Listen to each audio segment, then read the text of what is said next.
La pratique de sport extérieur réserve parfois quelques surprises. Francky Batelier, nous étions à Xonru en l'occurrence pour le Xterra France. Et quand le matin il faisait beau et que subitement la pluie a fait son intervention, quelle mine ont fait les concurrents? Déjà, il faut regarder la météo les jours avant pour choisir le bon train de pneus. C'est ce qui fait le contact au sol en VTT. La météo était peu favorable. Je pense que les concurrents étaient peu surpris, même si toujours on espère qu'il y aura un coin d'éclaircie au milieu des Vosges. C'est donc le rendez-vous français du circuit Xterra, en l'occurrence le Tour européen, avec quelques cadors présents, classiques, Olivier Marceau, Nicolas Lebrun, Victor Del Corral Morales. Vous n'êtes pas là, Francky, cette année, vous avez mis un terme à votre carrière brillante, vous avez fait un choix. Et chez ces dames, on s'attend bien sûr à une bagarre du côté de Marion Lord-Blanchet, Karina Vasle, l'Autrichienne, et Renata Bucher, la Suisse. C'est en résumé ce qui va a priori se passer. Voilà, les leaders du circuit européen après la Manche en Sardaigne sont présents en France. Ils ont tous à cœur de marquer des points pour remporter ce circuit européen. Voilà, il manque personne. Peut-être Félix Schumann qui était très fort en 2010 et qui est absent du circuit, qui a préféré se concentrer sur Ironman en 2011. Il est utile de rappeler que le circuit Xterra se court sur les distances suivantes. 1500 mètres de natation, en l'occurrence à Xonru, 34 km à VTT, 2 boucles à parcourir. Nous sommes dans les Vosges, donc vous imaginez que ce n'est pas tout à fait plat. Les conditions météo sont celles-ci, pas besoin d'épiloguer. Et un trail pour en terminer, 10 km de long, 2 boucles aussi, Francky. C'est important ou pas d'insister sur ces 2 rotations? Est-ce que le passage des concurrents va rendre la piste plus difficile? Oui, ça évidemment, avec 550 triathlètes au départ, le premier tour n'est pas trop abîmé, le deuxième tour l'est vraiment.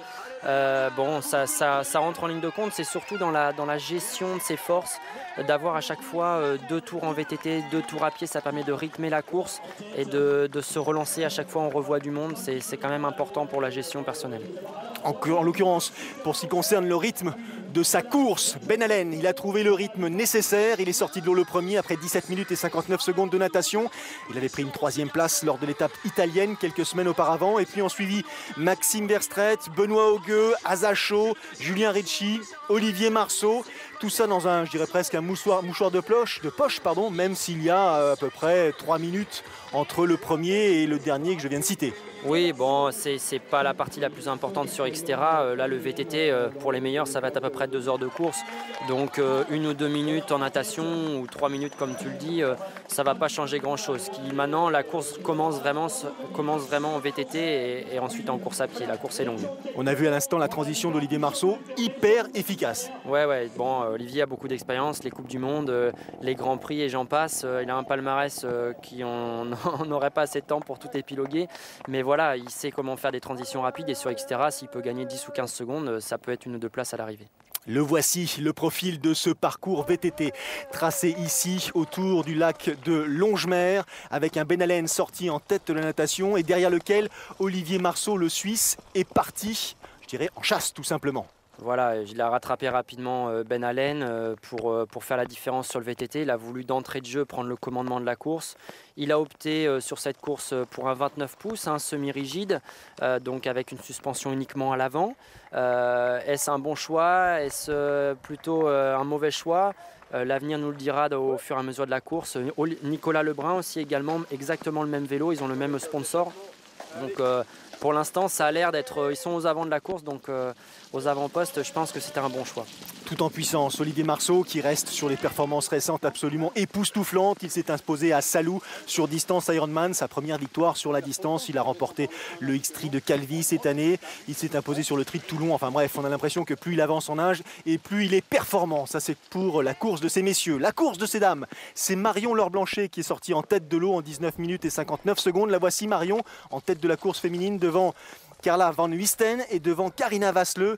Renata Bucher, la Suisse, est un tout petit peu plus loin.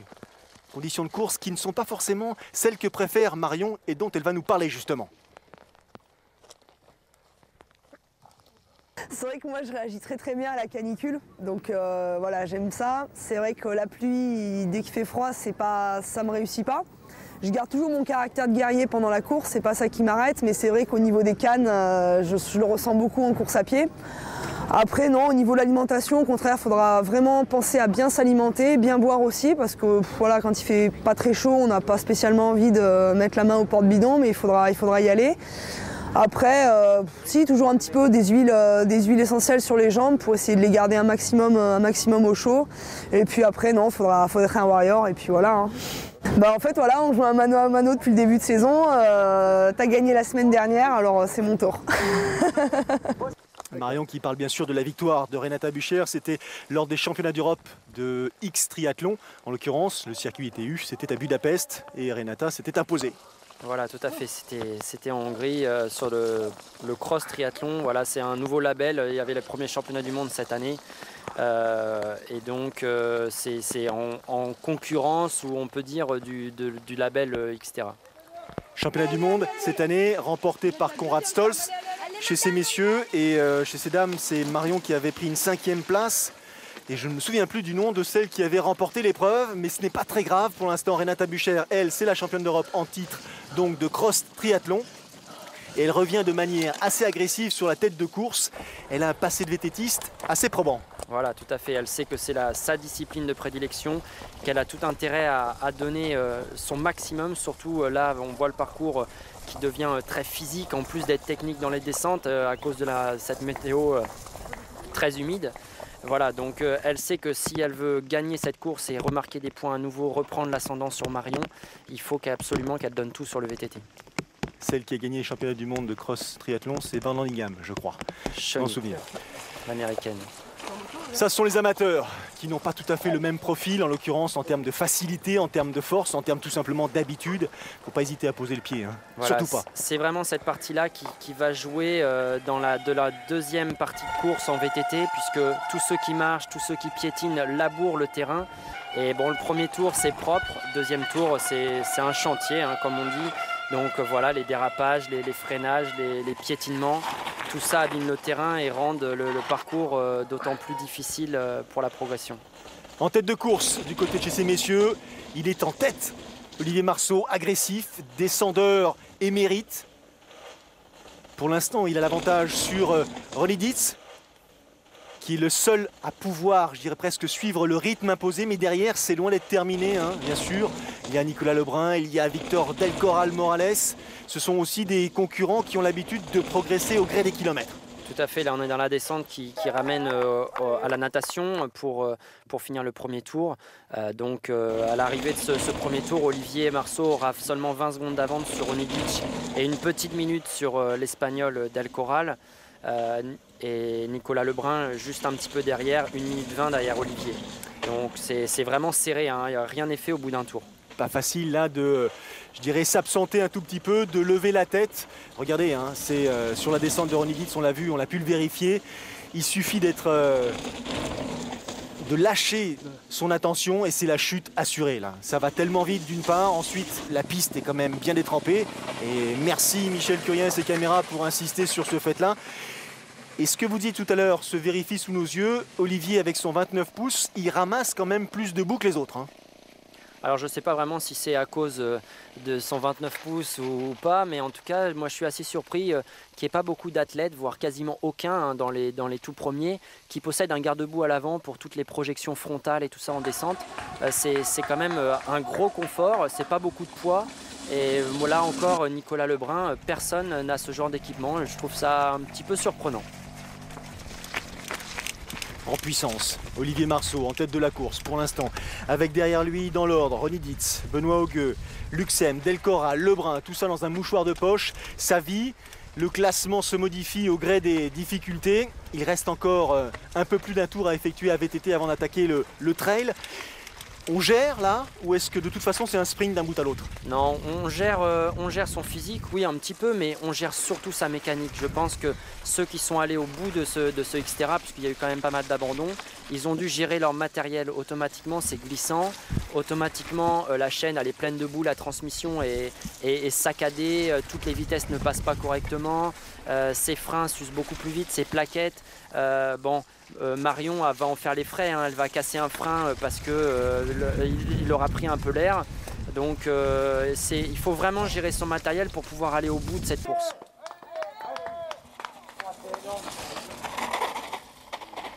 Rester attentif, choisir sa trajectoire, éviter de se laisser déporter, surtout ici, en plein milieu de cette forêt vosgienne. Vous imaginez les risques. Le retour tonitruant de l'Espagnol Víctor del Corral Morales, qu'on commence à apprendre à connaître en France. Quelques perfs à son actif, champion d'Europe de triathlon cross, en l'occurrence ITU, vice-champion d'Europe de duathlon, c'était à Nancy il y a quelques mois. C'est un multicarte, un athlète qui à peu près connaît toutes les discipline du triathlon et des efforts enchaînés, un petit peu à l'image de Nicolas Lebrun et d'Olivier Marceau justement. Tactiquement, je pense que devant il y aura un ou deux nageurs. Ensuite, va falloir vraiment que je fasse le forcing en vélo et rien lâcher en course à pied parce qu'il y a l'Espagnol Víctor del Corral qui a gagné la semaine dernière au championnat d'Europe ITU à Budapest. Donc je suis un très bon rouleur et très bon coureur à pied. Donc tant que je n'aurai pas passé la ligne d'arrivée, il va falloir tout donner et j'espère que j'aurai assez d'avance à la sortie de l'eau pour le contenir. J'aborde la course avec beaucoup de confiance parce que voilà, quand on a déjà gagné sur un parcours, on est toujours assez motivé et assez confiant. En plus, je sais que le début de saison, voilà, je le prends toujours un peu cool pour monter en puissance tranquillement dans la saison. Là, j'ai fait mon premier gros cycle d'entraînement sur un parcours qui me convient bien, beaucoup de dénivelé, de la longueur, parce que quand on n'est pas un très bon nageur, c'est mieux des parcours longs avec du dénivelé pour avoir des chances de revenir. J'ai toujours été bien aussi sur des circuits avec 2 boucles parce que j'arrive à bien gérer la première boucle, à être très fort sur la deuxième. Donc voilà, je ne serai peut-être pas encore à 100% de mes capacités au niveau de la saison, mais déjà je m'en rapprocherai et ce sera forcément mieux que tout ce que j'ai pu faire depuis le début de la saison. C'est la fin du premier tour. Francky, Olivier est en tête. Il est bon d'insister quand même sur Víctor del Corral Morales. C'est vraiment quelqu'un qui est en train de faire, je dirais, son nid d'un point de vue du triathlon et des efforts enchaînés. Oui, c'est seulement sa 2e saison sur les formats cross triathlon et Xterra. L'an passé, c'était un outsider. Il a été quand même surprenant de finir déjà 2e au championnat d'Europe de cross triathlon. Et puis cette année, faut voir que c'est plus un outsider, c'est un favori. Et on voit à quel point il est agressif sur le VTT, à quel point il était à l'aise dans la descente. Pourtant, sur un terrain gras, en espagnol, on pourrait se dire c'est pas sa tasse de thé. Mais là, il a l'air d'être très complet, très véloce dans les montées, très habile dans les descentes. Voilà, il faut maintenant compter sur lui. Très habile dans les montées et les descentes, Renata Bucher est aussi à son avantage. Ici, elle a pris le meilleur sur Marion Laure-Blanchet à la fin de ce premier tour. Des problèmes de frein, vous le disiez Francky, mais il n'y a pas que ça non plus. Il y a visiblement un état de forme qui est plus favorable du côté de Renata, qui reste sur une victoire importante. Ça peut aussi compter d'un point de vue psychologique. Oui, et puis là, dans les descentes, en haut du sommet de ce parcours, elle a été coude à coude avec Marion. La descente a fait la différence parce que Renata, elle a énormément d'expérience sur le VTT avec beaucoup de Coupes du Monde, beaucoup de cyclocross, beaucoup de Xterra. Et voilà, elle a fait la différence sur Marion, elle a pris l'ascendant, maintenant elle gère son effort et ce qu'elle ne sait pas, c'est que Marion malheureusement a cassé son frein et qu'elle devra gérer le second tour avec un seul frein et ça c'est déjà pas facile avec 2, alors je vous fais pas de dessin. Renata Bucher, 19 victoires Xterra à son actif, elle pratique cette discipline depuis 2004. Elle a fini 2e du Xterra d'Italie, donc première étape du circuit européen cette saison. Après, bien sûr, elle s'est imposée lors du fameux cross triathlon. C'était où le championnat d'Europe? En Hongrie. En Hongrie, à Budapest. Bucher qui vient de passer, Marion Laure-Blanchet et les amateurs derrière qui résistent. Et justement, à l'image, Francky, ce que vous disiez, c'est-à-dire le dérailleur, les composants qui sont complètement couverts de boue, qui ne fonctionnent plus tout à fait.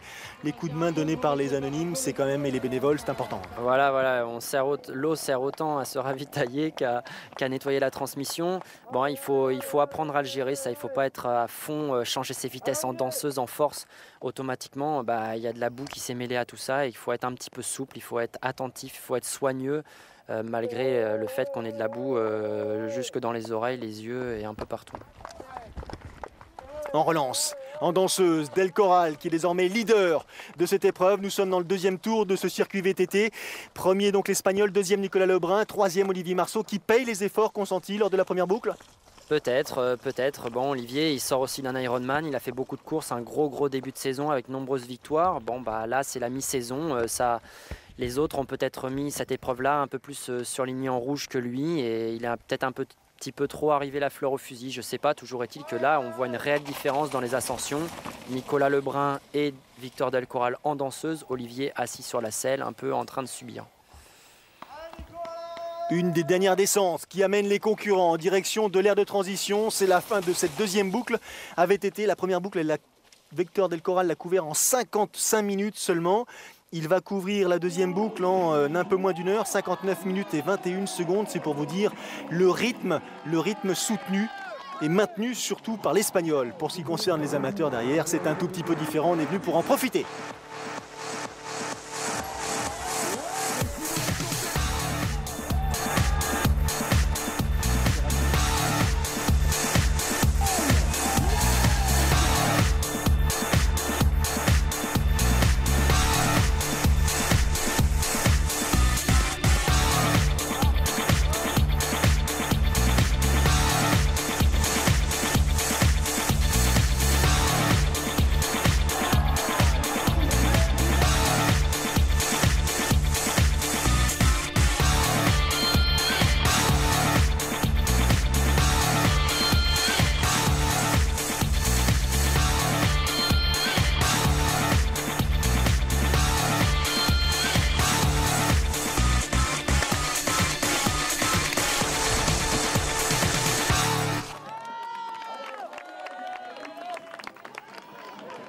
Fin du parcours et fin du VTT au programme donc.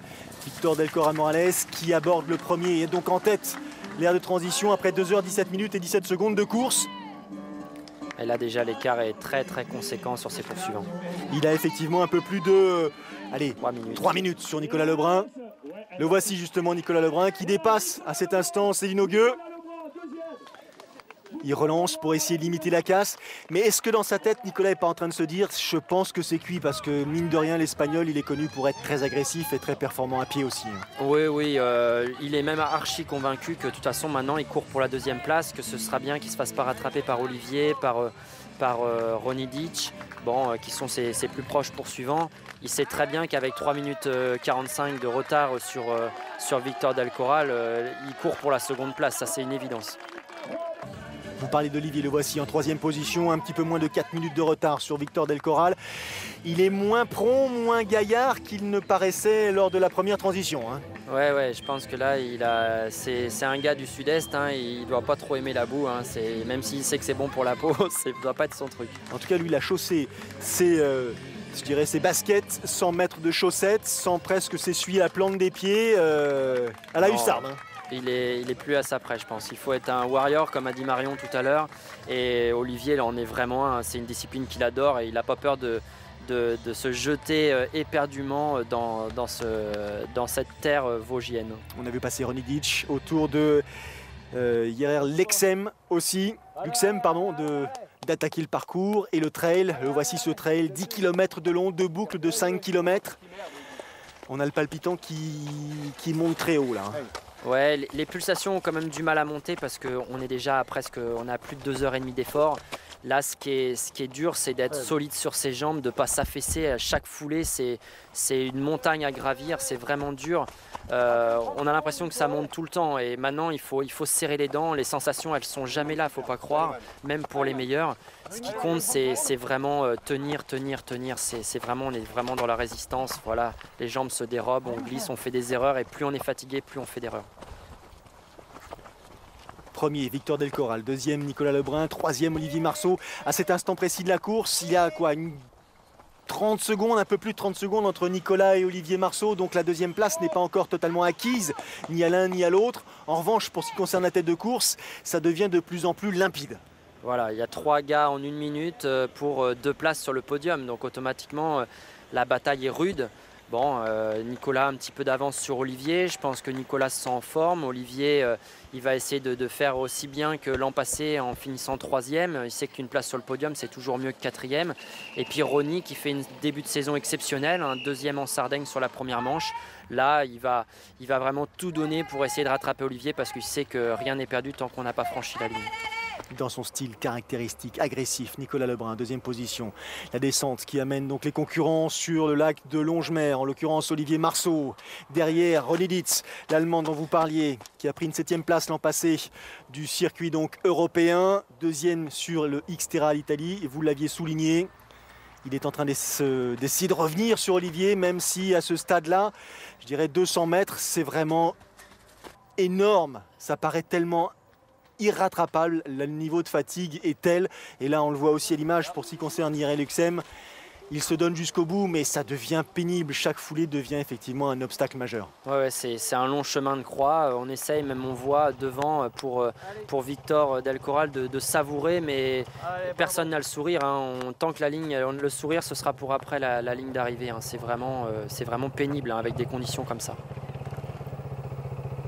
Les conditions climatiques se sont améliorées, il fait désormais sec et Victor Del Corral Morales franchit la ligne d'arrivée ici en vainqueur avec un temps de 2h56 minutes et 34 secondes qui n'est pas un temps rapide, loin de là, ce qui effectivement est à peu près normal, logique compte tenu des conditions. Ouais, tout à fait, ils ont mis à peu près 5 minutes de plus au premier tour par rapport à l'an passé. Il est ravi, mais bon, effectivement c'était une course très difficile avec les conditions climatiques et la pluie qui s'est abattue en début d'épreuve. C'est sa première victoire, c'est ce qu'il dit sur le circuit Xterra, il est fatalement très heureux d'avoir réalisé un temps pareil dans des conditions difficiles, même si au matin, avant l'épreuve, il se demandait un petit peu à quelle sauce il allait être mangé par des Nicolas Lebrun, par des Olivier Marceau, sans doute plus aguerris, plus habitués que lui à courir ce type d'épreuve. Mais il a compté sur ses capacités à vélo, sur son deuxième tour notamment à VTT qui lui a permis de faire la différence et d'arriver dans l'aire de transition avec un avantage assez conséquent sur Nicolas Lebrun et donc d'attaquer la course à pied avec une certaine forme de confort. Deuxième, Nicolas Lebrun. L'année dernière, il était monté sur la plus haute marche du podium après la 3e place enregistrée cette année à Richmond aux États-Unis. Deuxième place ici pour Nicolas Lebrun, qui lui aussi est vraiment un spécialiste presque de cette discipline. C'est comme ça qu'on pourrait l'appeler. Oui, c'est un montagnard, mais bon, et même s'il fait des randos en ski l'hiver, sa prédilection, ça a été longtemps le duathlon et puis le Xterra, et ça fait 10 ans qu'il n'arrête pas de parcourir le monde entre le circuit américain, le circuit européen, à faire tous les Xterra mondiaux. En 3e position, Olivier Marceau à plus de 6 minutes de Victor Del Corral. C'est le même podium que l'année dernière. La différence, c'est que l'Espagnol monte sur la plus haute marche cette année. Bon, ça a été vraiment dur et pénible, mais bon, ça fait partie des conditions de course extrêmes et il faut savoir faire avec. C'est vrai que ma tactique, c'était de rouler le plus fort possible pour distancer Lebrun et Del Corral qui sont meilleurs en course à pied que moi. Le premier tour vélo, ça a été à peu près. Et au deuxième tour, j'ai connu pas mal de problèmes mécaniques, mes vitesses qui passaient plus et mes pneus qui prenaient la boue, donc je patinais. Enfin, c'était l'enfer, mais bon. Del Corral était vraiment plus fort aujourd'hui, il n'y avait rien à faire, je pense qu'il a survolé la course. Nico revient bien, il a prouvé qu'il a retrouvé un bon niveau en vélo, il a bien couru, donc la bagarre pour le Xterra Europe est relancée, ça va être de plus intéressant. Et ça va être à suivre sans doute sur l'antenne de Sport Plus, la course à pied. Ne vous faites pas, l'attitude de Karina Vasle n'est pas en tête de la compétition. L'Autrichienne est en 2e position. Elle a pris le meilleur sur Marion Laure-Blanchet qui est désormais en 3e place. Normal, Renata Bucher a attaqué le parcours avec une avance certaine et pour l'instant elle capitalise. Voilà, en effet, Marion, avec son problème technique, elle a perdu beaucoup de temps. Karina, bon, elle sait très bien qu'elle ne reviendra pas sur Renata, sauf grosse défaillance, mais je pense qu'elle n'a pas beaucoup d'ambition pour la première place. Et puis, Renata est la première surprise d'une telle avance à la fin du vélo, hein. La voici, Renata Bucher, qui s'apprête donc à franchir la ligne d'arrivée en vainqueur. La Suissesse qui s'impose ici. Après son titre européen, nouvelle perf pour l'expérimenter Renata Bucher. 2e place pour l'Autrichienne Karina Vasle, petit gabarit 1m59. Mais quelle capacité sur ces distances Xterra. Les deux copines qui se racontent leur aventure. C'était une surprise à la fin quand j'étais vraiment beaucoup de temps. Mais je pense aujourd'hui avec la pluie, c'était vraiment une course pour les vétistes. Oui, j'ai pris le départ pas très vite. Oui, jusqu'à la fin, j'ai encore eu l'énergie pour aussi course à pied. 3e place. Sans doute légèrement déçu, Marion Lamblanchet qui s'était imposée ici l'an dernier et avait par la même occasion remporté le circuit européen. Elle finit avec une certaine tristesse. Hein. Oui, évidemment, après avoir voulu une victoire, elle finit que 3e, on peut être que déçu, mais tout est relatif. J'avais gagné l'an passé, je venais une fois de plus pour gagner. Moi, je viens sur toutes les manches européennes pour essayer de gagner, de faire au mieux. Là, bon, c'est d'autant plus frustrant parce que sur ennui mécanique, c'est toujours un peu rageant. Après, voilà, ça fait partie des aléas du VTT et voilà. Le problème, c'est que je me suis aperçu que j'ai laissé vraiment beaucoup de plumes dans le 2e tour. Et c'est ce qui m'a manqué peut-être un peu à pied, donc j'ai vu que je revenais pas, mais non, j'ai jamais lâché l'affaire. Sinon, j'aurais mis le clignotant à la fin du 1er tour parce que c'était vraiment très dangereux le 2e tour. Pour moi, c'était vraiment des bonnes sensations en natation. Après, le vélo, j'ai géré mes 2 tours comme je les gère d'habitude. Victor est passé, j'ai fait un bout avec lui en vélo. Ça allait trop vite quoi, hein. Si je restais avec lui le 1er tour, j'allais exploser au 2e, du coup je l'ai laissé partir en me disant soit il est beaucoup plus fort, soit il bluffe et il va exploser dans le 2e tour, mais ça n'a pas été le cas, il a fait que creuser. Francky, on s'attendait à une belle bagarre sur ce Xterra, on a été servi. Voilà, de toute façon le Xterra c'est ça, c'est sans cesse des rebondissements, c'est sans cesse une aventure différente. On l'a vu l'an passé à Gérardmer, c'était du soleil, de la chaleur. Là à Xonrupt encore, c'est la pluie, donc ça change d'une année sur l'autre. On est toujours servi avec le Xterra et on a toujours une grosse pointe de plaisir même. Nous reviendrons dans les Vosges au début du mois de septembre pour le XL de Gérardmer, mais en attendant, prochain rendez-vous triathlon longue distance sur Sport+, la semaine prochaine avec l'Ironman France. Salut à tous.